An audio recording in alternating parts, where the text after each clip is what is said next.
All religions teach kindness. Every religion strives for peace. Religion makes a person pure. As a religious person, I love hearing compliments towards religion.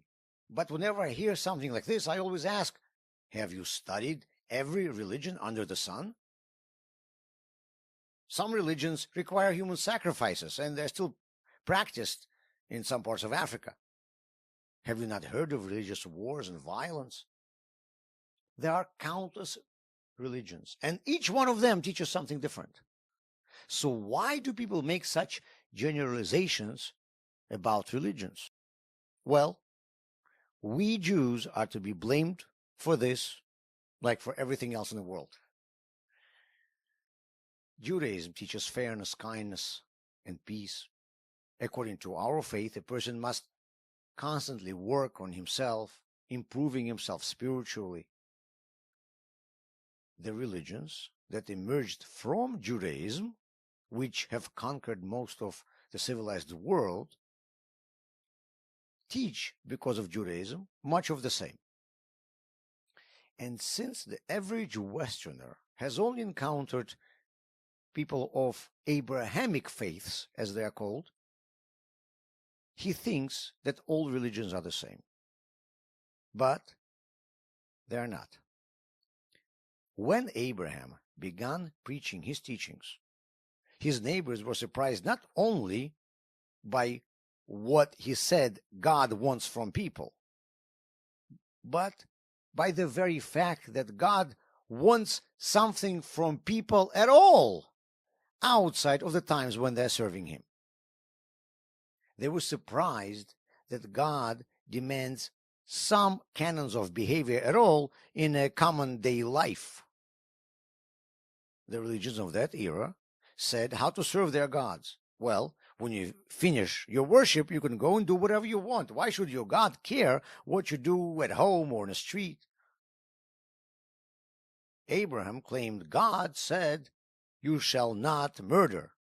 And everyone was surprised. What do you mean, not murder at all? I understand that maybe God says we shall not murder in his presence during our worship. But once I'm done worshiping him, I can go and do whatever I want. Look at Greek gods, already way after the times of Abraham. They themselves murdered, raped, stole. How could they demand any kind of moral behavior from humans? Therefore, the concept of morality, as it's called today in the Western world, has appeared thanks to Judaism. Nietzsche wrote that it was the Jews who, through Christianity, imposed the ideas of helping the weak and the ideas of kindness on the whole Western world. Many ancient people, I have to say, had laws of behavior. For example, the prohibition of murder of their own, or the prohibition of theft from their own.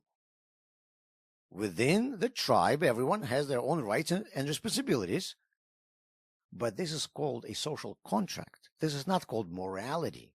Abraham comes and says that you can never murder at all, both from your own people and among strangers. And you cannot murder in your own country and whenever you are in foreign land as well.